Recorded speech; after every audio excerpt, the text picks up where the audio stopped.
Shalom, shalom, meus queridos, tudo bem com vocês? Espero que sim. Espero que esteja tudo bem com todos vocês. Comigo também está tudo bem, para a glória de Deus. Estamos aproveitando aí esse sabadão. Estou aqui em casa estudando e me lembrei aqui de algumas perguntas que me fizeram. E como eu estou estudando muitas outras disciplinas, né? Eu estou estudando, por exemplo, estou estudando esse livro aqui de Levítico, que é uma exegese, né, um comentário exegético de Levítico. E também estou trabalhando aqui com algumas questões do original grego, né, também da língua inglesa. Então é muita coisa para a gente trabalhar, muita coisa para a gente lidar. E eu vou só aproveitar aqui e vou compartilhar com os nossos irmãos aqui esta live, se eu consigo aqui compartilhar. Enquanto isto, se você quiser, vocês também podem compartilhar também junto com os nossos irmãos, para estarmos aqui meditando nas escrituras, né? Deixa eu ver aqui. Deixa eu ver se eu vou conseguir. Beleza, acho que eu vou conseguir sim. Opa.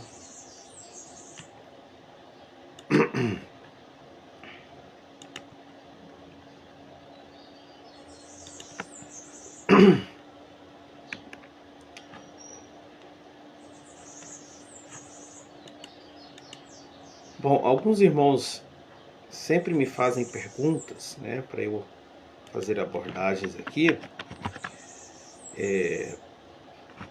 Mas, sabe, né, a gente que trabalha, às vezes precisa de tempo, arrumar um tempo. É correria para todo lado, né? E às vezes demora um pouco para a gente falar sobre o tema, sobre o assunto que o irmão ele nos solicitou. Mas eu vou tentar trazer algumas respostas aqui para uma pergunta que o irmão fez para mim, que eu tirei aqui algum tempinho aqui, eu estava estudando, como eu disse, e eu tirei um tempinho aqui só para trazer uma reflexão sobre um ponto específico. Esse irmão, ele me fez uma pergunta, deixa eu ver aqui agora que eu não vou encontrar a pergunta dele ao pé da letra, deixa eu ver se eu acho aqui. É baseado no texto, mas conforme eu já sei a dúvida, eu quero ir mais, ser mais pontual. Ele diz aqui, ó, trabalhe um pouco o texto de Atos, capítulo 2, versículo 33, faz um vídeo abordando esse contexto no grego. Eu perguntei para ele qual era a dúvida dele. Ele disse para mim que havia um professor de grego fazendo uma análise desse texto e falando que nesse texto mostra o Espírito Santo sendo uma pessoa. Embora ele não é claro, por quê? Porque o texto aqui no grego, não faz nenhuma menção ao pneuma, né?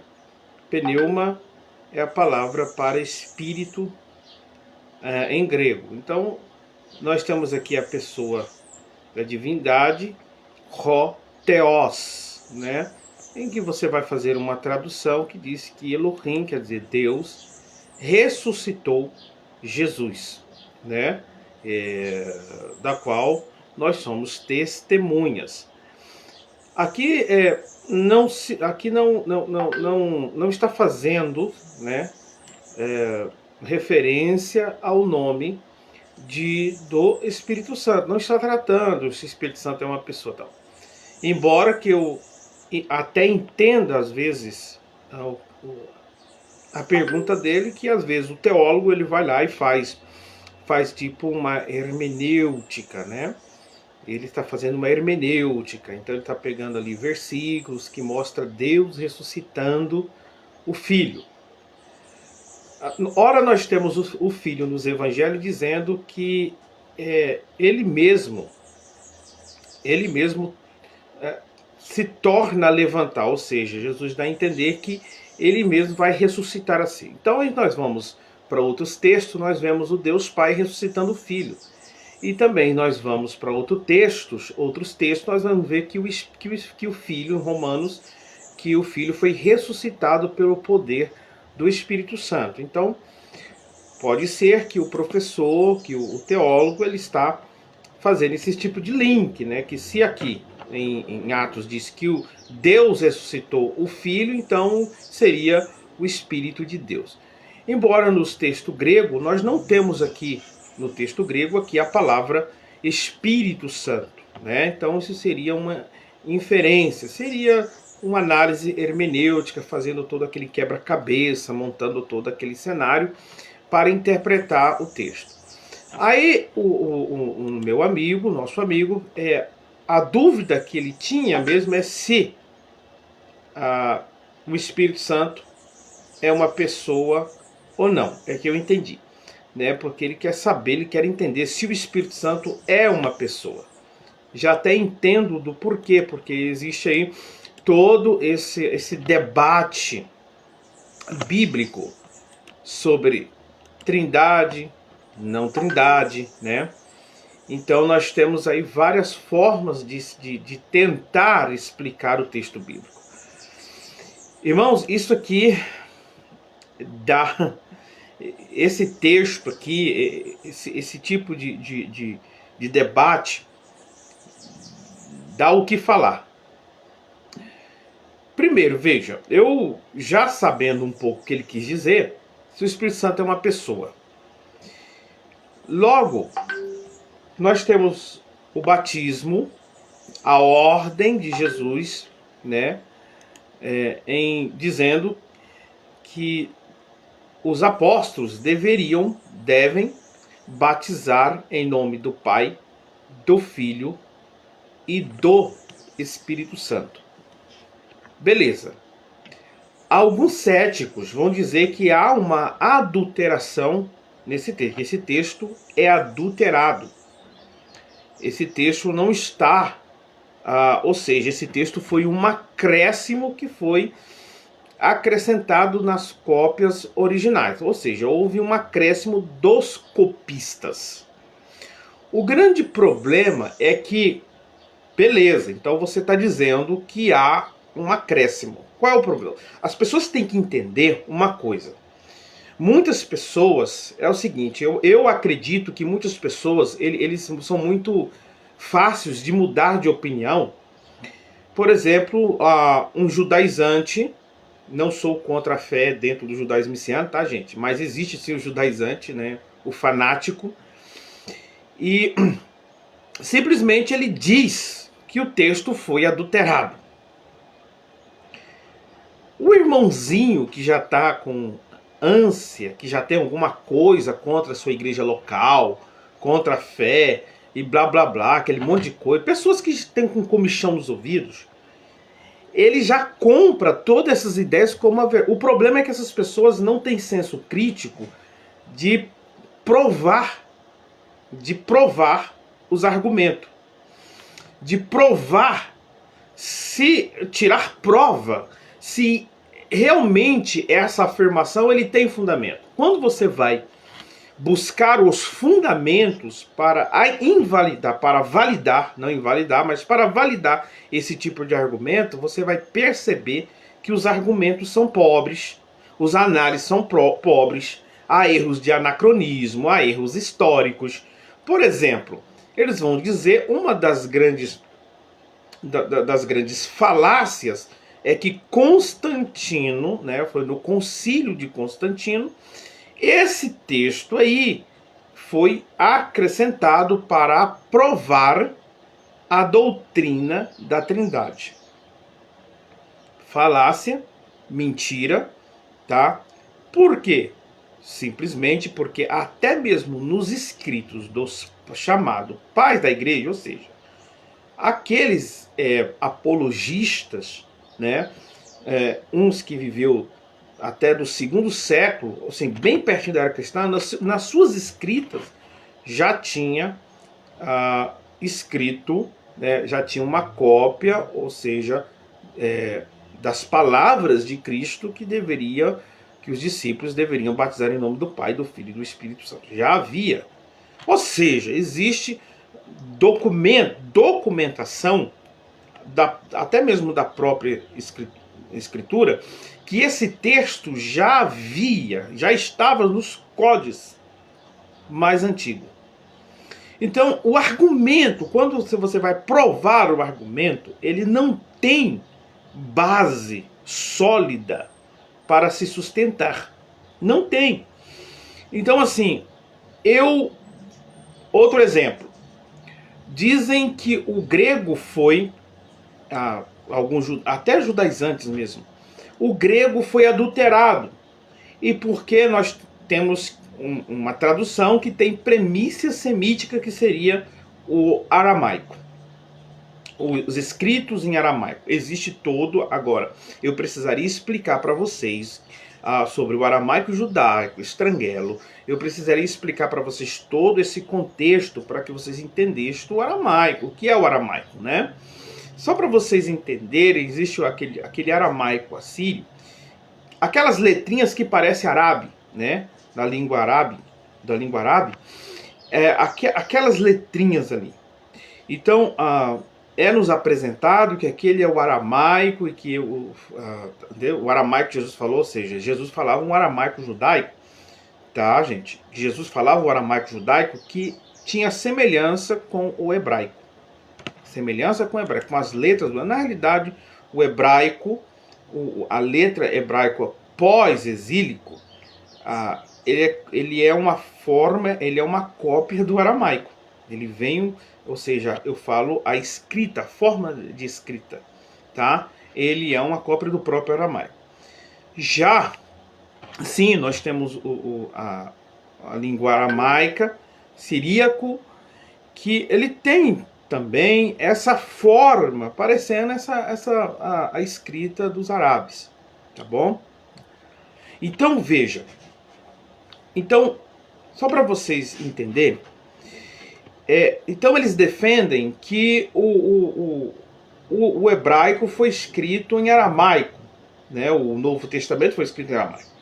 O grande problema com o aramaico que nós temos do Novo Testamento é que o aramaico do Novo Testamento, ele é uma cópia do próprio grego. Então, veja, os escritos em aramaico que nós temos, né? Você tem uma Bíblia em aramaico. Essa Bíblia que você tem na sua mão em aramaico, ele é uma cópia do grego. Então, ele pegou o grego, né? Ele pegou o grego como base e copiou em aramaico. Então, você vai ver palavras em grego, você vai ver palavras em aramaico que reflete o próprio grego, né? Que é nitidamente do grego. Cristianas, por exemplo, e os discípulos foram pela primeira vez chamados de cristão, né? Então, cristianos no aramaico é exatamente do grego. Então não houve ali uma língua especial, uma forma especial e particular da língua para destacar essa palavra totalmente aramaica, demonstrando isto que o aramaico vem do grego. Agora preste muita atenção.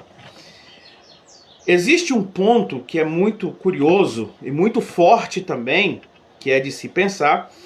Existe palavras em aramaico que não tem no grego. Então, os que defendem os evangelhos em aramaico, os evangelhos em aramaico, eles vão se basear em muitas palavras que não veio do grego. Então, você pega as fontes de Alexandrina, você pega as fontes bizantinas, você vai pegando as fontes do Códice Vaticano, e você vai pegando as fontes aí, tá? vai fazer um paralelo com as palavras em aramaico ali, ele não vai ter em nenhum códice do grego, tá? Não vai ter. Então, através dessas primícias, é que eles vão bater forte que o texto do aramaico ele está baseado em algum códice em aramaico antigo, né? Ou seja, antigo, que não veio exatamente do grego. Então, isto aí fica aí para o debate acadêmico. Que tem fundamento, tem. Todas as duas linhas têm fundamento. Porque se você pega o aramaico, você vai ver muitos requisitos, né, do próprio grego. Você vai ver palavras que é exatamente do grego, demonstrando que houve parte ali, pelo menos naquele local, que aquela palavra veio exatamente da cópia do grego. Tá? Isso é irrefutável. Na realidade, nós temos nós temos provas acadêmicas que pelo menos as partes apresentadas veio direto do grego. Isso não tem como negar. Agora, o interessante é que quando nós pegamos parte do aramaico, nós temos palavras também em textos que não veio de nenhum texto grego, tá? Então fica aí para os estudantes repensarem sobre o assunto. Então o que acontece? O Mateus capítulo 20, né, 28, versículo 19, 29, 19, se eu não me engano, diz que ide batizar em nome do Pai, do Filho e do Espírito Santo. Veja só, o aramaico mais antigo que temos, a cópia do aramaico mais antigo que temos, está lá exatamente as palavras de Cristo, batizando em nome do Pai, do Filho e do Espírito Santo. O grande problema é que aqueles que defendem que o aramaico foi a língua original, o problema é que parece que eles não se atentam para isso, eles não entendem isso, né? Então assim, quando eu não entendo um texto, aí vamos ficar desconstruindo e reconstruindo argumentos, falácias, né? Por exemplo, se eu defendo que que o aramaico é a língua original, né?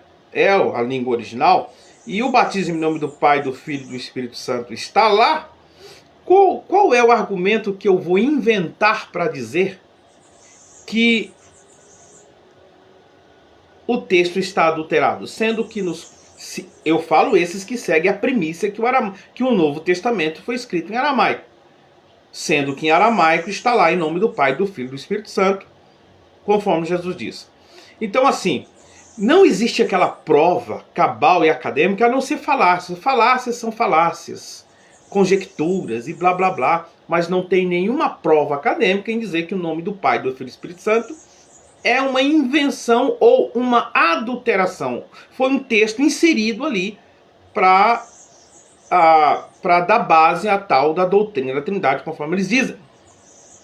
Entende? Beleza. Indo direto ao ponto. Então, o que eu quero ressaltar é que alguns irmãos precisam tomar muito cuidado com essa história que texto foi adulterado. A maioria das pessoas, desses céticos, né? Céticos de crítica textual, eu não desprezo a crítica textual. A crítica textual é maravilhosa, embora a minha faculdade de bacharelado é exatamente dentro da crítica textual, né? Da alta crítica textual, embora eu amo estudar aquilo que contradiz a minha perspectiva. Por quê? Porque isso me faz buscar confrontar aquilo que me foi apresentado com outras ideias e outras linhas de raciocínio. Então eu vou fazer ali uma base, vou analisar aquilo que está me sendo apresentado, tá? De uma forma mais coerente. O grande problema é que a maioria das pessoas que dizem que o texto foi adulterado, que tal texto foi corrompido, que tal texto... Primeiro, a formação em crítica textual deles é pobre. Segundo, que eles são tendenciosos. Aquilo que eles acusam, né, os conservadores, porque eles chamam de fundamentalista religioso, aquilo que eles acusam de fundamentalista religioso, o que ele quer dizer com eles querem dizer com fundamentalista religioso, é aquele cristão, é aquele religioso, vou pegar assim para você entender mais geralmente, que crer nas escrituras como ela é, embora a pessoa precisa trabalhar na tradução, nas questões originais, na exegese, blá blá blá, mas ele crê que há um Deus deu um texto, ele crê que a Bíblia tem inspiração divina, ele não crê que a Bíblia tem essas adulterações, então o que cabe é uma dose de interpretação. Então, esses que crê nas Escrituras como palavra de Deus é chamado de fundamentalista. Então, os fundamentalistas religiosos, né, chamam-nos de fundamentalista religioso. Para mim tudo bem, isso para mim não é um agravo, não é um... Para mim isso aí tá tudo ótimo, né? Mas eles tentam, né, dar essa ideia até mesmo pejorativa, né, os fundamentalistas religiosos. Eles caem exatamente naquilo que eles condenam. Eles praticam exatamente aquilo que eles condenam. Por quê? Porque você vai lá e estuda, por exemplo, a fonte teológica da alta crítica textual. Aí você vai fazer aquelas críticas à autoria dos livros, a fonte eloísta, deuteronomista e todas essas fontes. E quando eles leem, eles seguem, eles estudam essas fontes, né? Porque essas fontes vai dizendo que aquela ali pode ter uma adulteração aqui, que foi acrescentada aqui, porque nos originais isso aqui não existe, porque aí essa fonte vai descaracterizar também a doutrina da inspiração divina, que Deus deu um texto, não, que isso é uma redação de certo grupo que viveu naquela época, que escreveu esse texto aí, mostrando o fundo cultural da sua época, sua perspectiva, do seu imaginário religioso, blá blá blá, e toda essa conversa. Beleza, então o problema é que eles, quando leem tudo isso, eles acreditam fielmente na sua perspectiva. Então, por exemplo, você vê alguém colocando a fonte deuteronomista, né? Você vai estudar, você vai ver ele expor isso aí de uma forma absoluta, de uma forma que é o nível máximo do campo acadêmico, é o nível máximo da revelação acadêmica. Não existe nenhuma linha coerente no mesmo nível acadêmico deles, não existe nenhuma linha que chega perto. Então a deles ultrapassa qualquer tipo de argumento, ou seja, qualquer tipo de questionamento a essa ideia é dos fundamentalistas religiosos, tá? Somente isto. E isto não é verdade, meus queridos. Todo esse tipo de fonte, a fonte deuteronomista, a fonte eloísta, ou qualquer tipo de crítica textual, ele pode ser coerentemente, academicamente, ser questionado. Entende? Questionado. Quando eu digo questionado no campo da lógica acadêmica, sem apelar para tal que eles falam da espiritualidade, não, academicamente. Então os pontos arqueológicos que eles apresentam pode ter linhas de interpretações, visões diferentes, que isso é válido no campo acadêmico. Então, aquilo que eles acusam como fundamentalista religioso é exatamente aquilo que eles estão praticando. Então eles creem exatamente que o texto não é inspirado. Então eles fazem isso de um fundamento para eles. De um fundamento. Então, este é o problema. Então, muitos, isso eu estou falando, estou expondo para ah, aqueles que estudam uma crítica textual ao nível acadêmico. Agora, aos demais, a maioria deles, os que trabalham muito na área da crítica textual, muito assim, que expõem muito na internet, que eles não têm um adestramento científico na área. Simplesmente eles é aquele que lê um artigo na internet, um artigo ali, eles não estudou academicamente, não se adestrou para aquilo, e junta com a paixão religiosa, e diz, não, isso aqui foi adulterado. Por quê? Porque se ele já comprou de antemão a ideia que não existe um ser espiritual, Deus, Elohim, junto com o Pai, se eles não crêem, então simplesmente eles vão pegar algum argumento e vão dizer, isso aqui foi adulterado, aquele foi adulterado. Isso aí, entendeu, gente? São amadores que fundamentam as suas doutrinas pela sua paixão religiosa. Eles não tiveram uma capacidade, por exemplo, um dia eles criam nessa doutrina em que, por exemplo, eu não vou me apegar a nomenclaturas. Trindade é uma nomenclatura.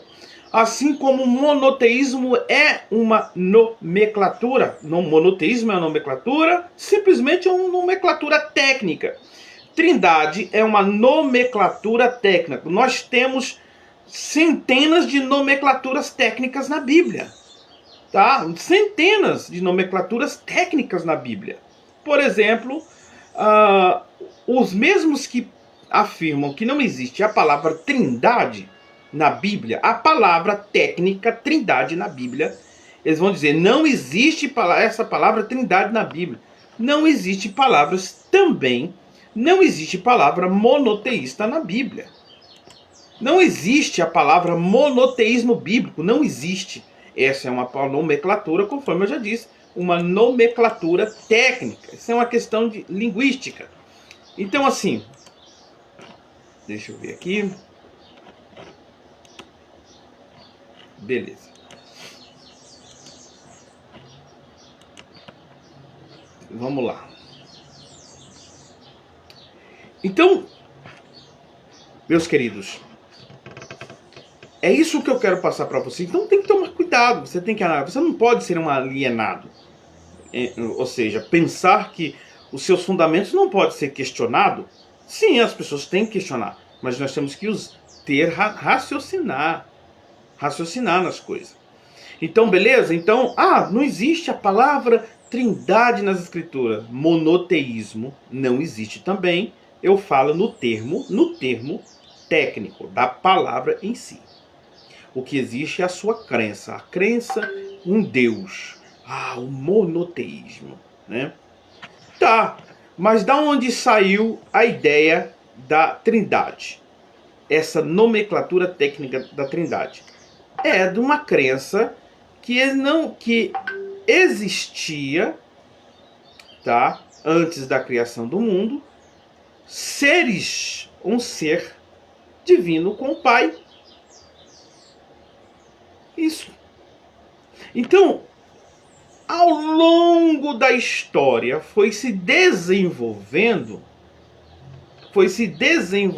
uma interpretação para identificar quem era esse ser divino que estava junto com o Pai. Quem é esse espírito, né? Quem é esse espírito de Deus, esse espírito? Será que a ideia que o espírito, indo direto ao ponto, se o Espírito Santo agora, segundo a pergunta de um amigo meu aí, esse espírito, a ideia que esse espírito é um ser pessoal, é um ser, ou uma manifestação distinta do Pai. Essa ideia é uma ideia exclusivamente do cristianismo, será? Então, digo-vos que dentro do judaísmo, de linhas teológicas judaicas, existia a ideia das manifestações divinas. Agora nós podemos trabalhar, aí nós vamos trabalhar isto mesmo, amados. Nós temos a ideia, lembra-se, só para você ter uma ideia teologicamente, uma ideia da teofania. A teofania é aquela ideia que o Filho, antes da sua encarnação aqui na Terra, ele se manifestava no Antigo Testamento. Essa ideia do Filho de Deus se manifestar no Antigo Testamento não é uma ideia inventada pela teologia cristã, gente. Pelo amor de Deus, os inimigos da cristandade, eles dizem que tudo isso é uma invenção do cristianismo. Mentira, gente. Se você for no Midrash, você vai ver na sua forma literária, midrástica, homilética, no Talmud e assim por diante, nas interpretações a nível de Peshat, você vai ver muitos comentaristas judeus que nunca foram cristãos, ou às vezes tinham até aversão ao cristianismo, né? Interpretar que certos textos da Bíblia estaria se referindo ao Messias, ao Filho de Deus. Por exemplo, nós temos em Vaikra, que é uma palavra hebraica, no livro de Levítico, o Levítico começa com o livro Vaikra, né? E nessa passagem de Vaikra, nós temos uma letra Aleph que sofre uma anomalia. Ou seja, não existe no hebraico, na ortografia, no hebraico não existe letras, maior ou menor, tá? Não existe, tá? Okay? Tudo tem uma mesma forma, mas às vezes você vai lá e encontra uma letrinha menor, entenderam? Você encontra uma letrinha menor. Então, não tem como exatamente dizer que aquilo ali foi posto pelo escriba que fez a cópia, porque não tem prova. Então, os próprios sábios ali da interpretação rabínica vão dizer que isto mesmo foi dado ao profeta. O profeta que registrou as palavras de Deus fez a questão, no caso Moisés, de colocar o Aleph com a letra menor, sendo que na estrutura da ortografia, da estrutura da escrita do hebraico, não existe letra maior ou letra menor. Não existe isso. E, tipo, só para vocês entenderem, não existe Deus com letra maiúscula ou Deus com letra minúscula. Não existe isso. Entende? Então, mas você vai ver algumas letras que está, você vê, até no final, porque o Aleph de Vaikra está no final, ele está meio suspenso, bem petititinho, sendo que as letras ela tem a mesma forma, o mesmo tamanho. Então, para você ter ideia, uma das interpretações rabínicas do Midrash é que essa letra ali, menor, está se referindo a um Elohim menor. Isto mesmo que você acabou de ouvir, que está junto com o Pai. Essa é a interpretação, uma das interpretações judaicas. É claro que não é a única. Por exemplo, ali Vaikra e chamou, em Levítico pode estar se referindo-se à humildade, porque Vaikra e chamou a humildade de Moisés, Moisés, né? E chamou a Moisés. Entende? Assim começa, né? Vamos ver aqui. Deixa eu ver aqui se eu não peguei aqui uma Bíblia em hebraico. Deixa eu ver se é esse aqui. Desculpe. Esse aqui é o mais novo. Vou ver aqui. Se eu pego a minha Bíblia em hebraico aqui, se eu achar aqui agora, né? É uma amontoação de livros aqui. E as minhas folhas estão tudo caindo no chão. Caindo no chão. Não. Ah, tá aqui. vou mostrar para vocês, eu vou fazer a leitura aqui para vocês, só para vocês perceberem, né, a palavra. Aqui nós temos aqui do Edson de Farias, tá? Vamos aqui para o Levítico, para vocês entenderem o que eu quero dizer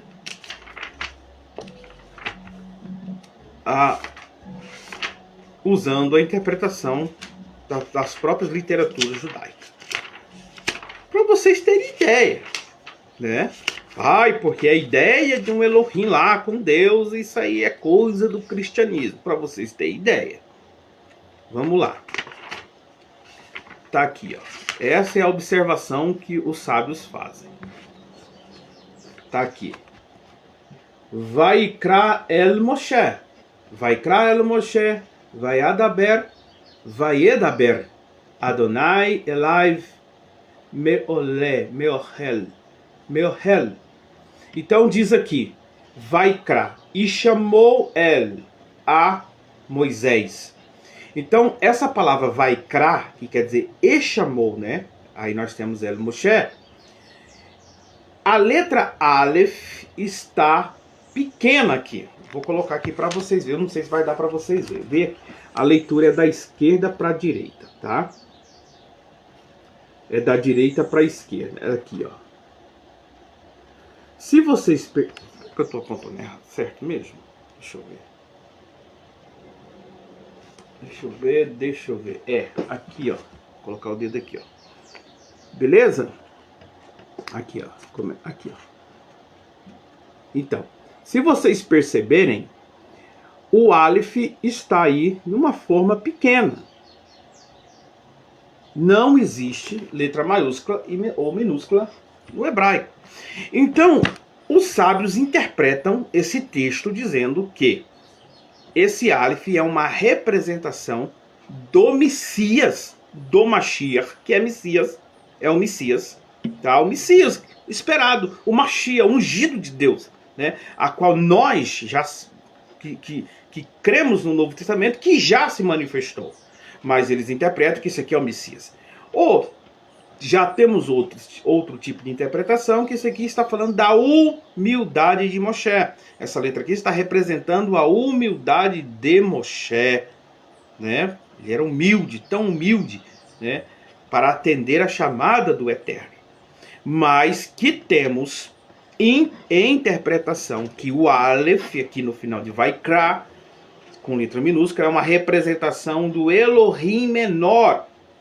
Elohim, irmão, quer dizer Deus. Então eu poderia dizer do Deus menor, segundo a interpretação judaica, que estaria junto com Deus. Observe, teria um ser que nós conhecemos como Filho de Deus com o Pai ou não? Isso é coisa inventado pelo cristianismo? Então, se você for trabalhar na literatura judaica, conhecendo o hebraísmo, sendo coerente, você vai ver que há um paralelismo que não temos, nós temos a ideia. Por exemplo, nós temos dizendo que em capítulo 1 de Bereshit, de Gênesis, versículo 2, que o Espírito de Deus pairava sobre a face das águas. Então, nós temos interpretações rabínicas dizendo que esse Espírito aí é o Espírito de Cristo. Por que eu estou dizendo isto? Porque, veja, irmão, a Bíblia ele é flexível em algumas áreas e eu acredito piamente que existe sim revelação espiritual de Deus, porque a Bíblia ela tem seus pontos flexíveis. Por exemplo, alguns vão interpretar que o texto aqui só está querendo dizer vento, porque é o vento de Deus. Tá, tem sim vento, por quê? Porque está na forma piel, quer dizer um movimento forte aqui, tal. Alguns vão usar uma metáfora da águia, porque também a águia usa as mesmas expressão hebraica para uma águia que está pairando no ar, né? Está pairando no ar ali.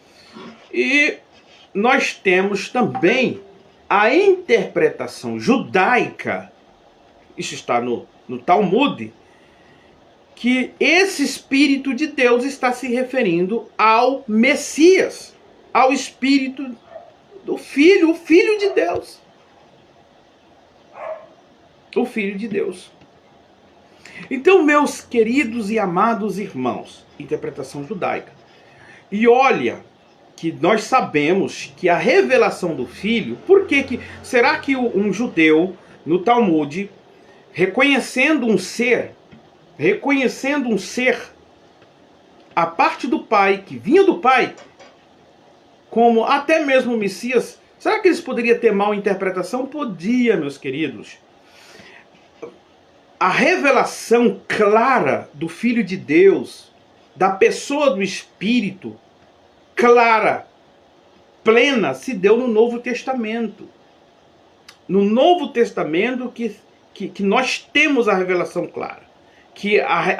Ou seja, aquilo que era sombra no Antigo Testamento, as manifestações teofânicas, né? Usamos teofânica dentro de um judaísmo, vai usar as manifestações de Deus, né? que chamam de emanações. Aí você vai trabalhar no sentido da Sefirot, tal. Observe, é que todo esse conjunto que você vê, ele não estava de visão, de manifestação, não estava claramente revelada. Era como sombras. Então é por isso que dizemos que o Antigo Testamento se entende hoje claramente pelo Novo Testamento. O Novo Testamento é o corpo da sombra. É aquilo que revela a realidade daquilo que é sombra. O Filho era uma manifestação, se manifestava. Aí Paulo usa metáfora como a rocha, né? Nós temos aplicações tipológicas como Melquisedeque, mas foi no Novo Testamento que a revelação ficou clara e estampada. Então, quando você estuda o Antigo Testamento, a Torá, sendo cristocêntrico, tendo o Mashiach como centro, entendemos agora, quando você estuda toda a literatura judaica, os pensamentos judaicos, você vai ver um paralelismo glorioso com o Mashiach. Só que aí você pode ver até algumas interpretaçãozinhas que eles tiveram ali uma revelação, né? Um pré-conhecimento ali. Eles entenderam algo, porém, para completar a revelação, seja em todas as literaturas judaicas, como Talmud, Midrash, ou até mesmo na Torá, Tanakh, agora ela é compreendida claramente no Novo Testamento. Então, quem rejeita o Novo Testamento, por exemplo, eu não posso usar literatura judaica como autoridade interpretativa para o Novo Testamento. Entende? Então, é o Novo Testamento que julga todas essas literaturas aí. É ela. Então, nossa, olha que paralelismo que diz o Midrash com isso aqui. Pô, olha que paralelismo lindo. Mas o que sobressai, o que dá a assinatura final, o martelo final, é o Novo Testamento. Então eu posso usar todas as literaturas. Porém, aqui está a correção de toda a prova. É a Bíblia, é as Escrituras. Beleza? Seja do Talmud, seja na tradição oral, seja o que for. Porque, veja, se nós dizemos, não, nós temos uma tradição oral, eu acredito na tradição oral. Até o Novo Testamento, antes de ser escrito, era por tradição oral. Mas nós temos a tradição oral judaica, né? Que foi preservada. Então, assim, até ela, ou seja, o Espírito Santo reuniu toda essa de uma toneladas de interpretação, de entendimento, mas o que ele quis nos revelar, nos ensinar e nos destacar é o que está escrito no Novo Testamento. Então nós vamos fazer paralelismo, mas a autoridade é das Escrituras. É das Escrituras, ou seja, é da autoridade escriturística. Beleza? Ok. Observe, entende? Então, lembra que eu usei a palavra flexível. É flexível, sim.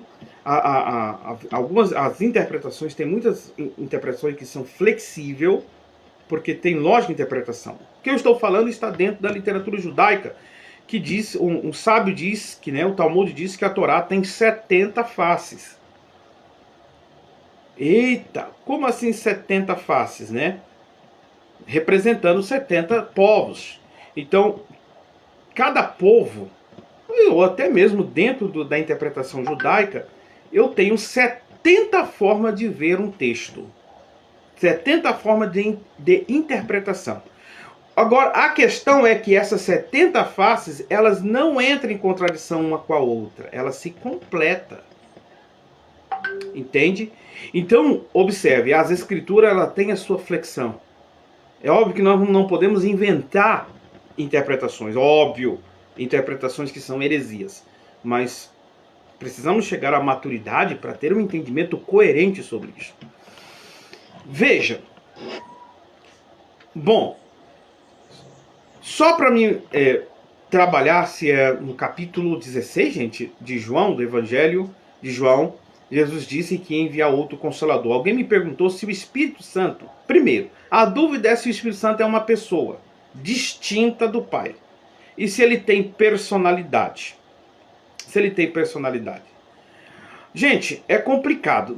Algumas pessoas, quando falam que o Espírito Santo se entristece, que o Espírito Santo geme, alguns vão usar recursos linguísticos, metafóricos, um monte de recursos linguísticos, até mesmo na língua portuguesa, né, de estilos literários, para lidar com coisas inanimadas que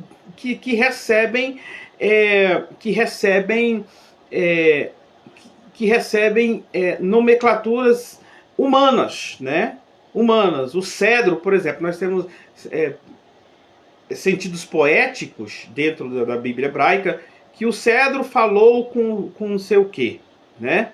E assim por diante. São recursos linguísticos poetal. Só que quando se dá com o Espírito Santo, isso não cabe, isso não traz sentido. Entende? Não tem sentido isso. Tá? O grande exemplo, né, para mim terminar, porque aqui ficou muito extenso isso aqui. Se o Espírito Santo, por exemplo, nós temos parte do judaísmo que o Espírito seria, por estar no construto, seria uma manifestação do próprio Pai. Então, assim, uma manifestação do Pai. Digo para você que tudo isso tem sentido. Lembra que eu falei que a Torá tem 70 faces? Tudo isso tem certas verdades, né? O Espírito do Pai, por exemplo, nós temos a ideia dos 7 Espíritos se manifestando, né? Os 7 Espíritos do Pai se manifestando. É óbvio que a questão dos 7 Espíritos, né? O Rua, vem da palavra Rua. Rua quer dizer, pode transmitir a ideia de sabedoria, de vento, oxigênio. Essa palavra Rua, ele é polissêmico, essa palavra. Mas quando o contexto é bem claro quando lidar com o Ruach HaKodesh, com o Espírito Santo. E uma das interpretações que ele é uma manifestação do próprio Pai, né? O Pai tem poder para isto? Claro, gente, sem dizer que não tem, será que isso tem lógica? Se nós dissermos que não, é bem complexo, né? Nós não temos a ideia da teofania, o Pai se manifestando como um Meler, até mesmo como o anjo do Senhor, né? E assim por diante, que tinha sobre si, claro que tem também, olha para você ver, ainda tem outros níveis de interpretação, que o Meler, ele, por exemplo, que a gente temos a ideia ali, que porque aqui temos uma manifestação do próprio Pai, sendo um anjo aqui e tal. Gente, é assim, uma coisa, não tem como você fugir. Um anjo, isso até tem até o nome, porque o nome é uma representação de autoridade. Então o mensageiro estava ali em nome de um rei, ele carregava sobre si o nome de um rei. Então isso tem sentido, que um anjo, né, estava lá. Você vê um texto no Antigo Testamento que ao mesmo tempo que é um anjo, e ao mesmo tempo era Deus, ou seja, era o tetagrama. O tetragrama, que era o nome de Deus, era um anjo ou um tetragrama? Sim, um anjo que poderia ser exatamente um anjo que carrega sobre si a autoridade do tetragrama, porque ele está representando ali, trazendo uma mensagem do próprio Eterno. Isso tem lógica. Mas vamos lá. Existem interpretações das emanações divinas. Isso aqui é já um pouquinho complexo, que aí você entender as questões da Sefirot, tal, mas eu estou falando só para você entender que dentro do contexto do judaísmo tem. Por exemplo, nós temos no livro de Zohar, no livro do Zohar, que também está dentro de uma literatura judaica, que é uma literatura judaica, sobre a bênção sacerdotal, quando diz lá, ele destaca 3 vezes o nome Senhor, que seria 3 vezes o nome do tetragrama. O próprio Zohar vai dizer, que diz lá, que o Senhor te abençoe e te guarde. Vocês lembram da bênção sacerdotal? Então, o próprio Zohar, literatura judaica, vai dizer que ali o primeiro, né, o Senhor, a primeira palavra tetragrama, que é traduzida por Senhor, é uma representação do Pai. A segunda palavra do tetragrama, né, da bênção sacerdotal, que destaca a palavra Senhor, que seria o tetragrama, né, embora tetragrama não quer dizer Senhor, eu estou seguindo aqui uma tradução comum, tá bom?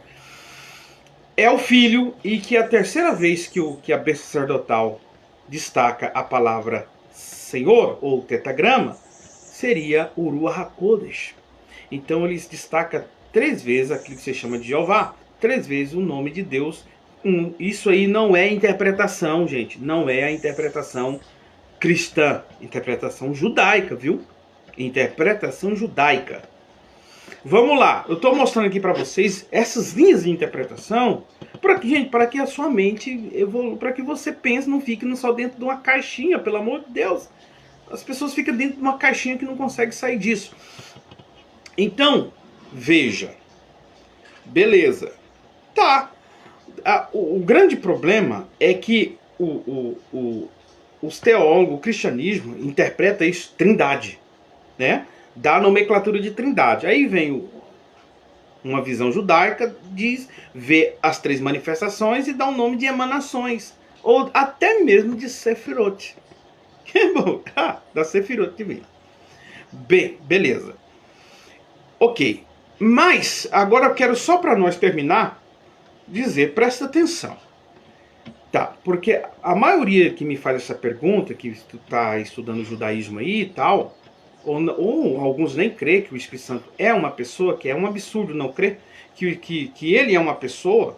Ou seja, se você não quer crer na Trindade, vamos dizer assim, é melhor você crer que o Espírito Santo seria uma manifestação, né, do próprio Pai, do que dizer que o Espírito Santo simplesmente é um poder do Pai. Isso não tem nenhuma lógica. Nenhuma lógica, até mesmo por causa da estrutura linguística do grego. Mas vamos lá, preste muita atenção então no que eu vou dizer para vocês. O que eu vou dizer. Jesus disse que ia para o Pai, mas enviaria o outro Consolador. Quem enviaria o outro Consolador? Quem é que enviaria o outro Consolador?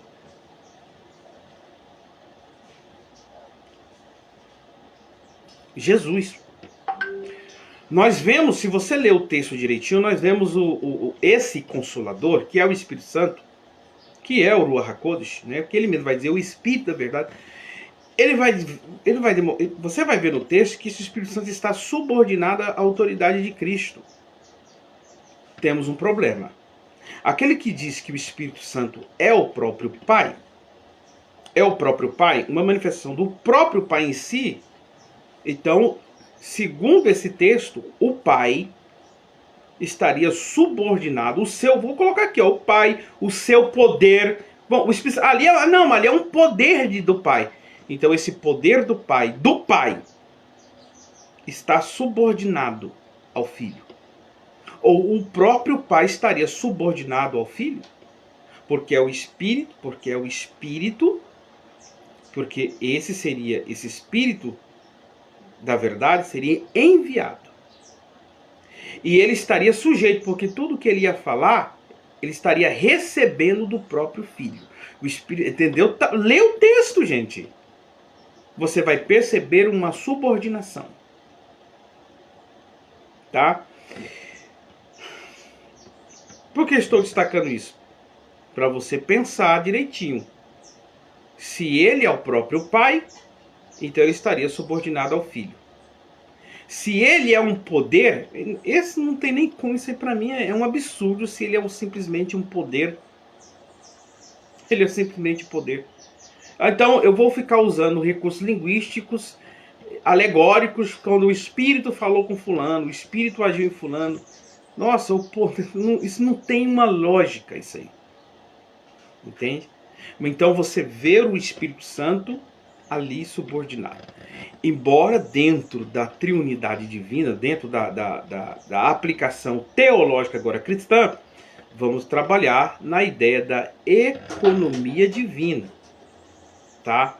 Que na realidade essa ideia de subordinação são ideias de papéis diferentes.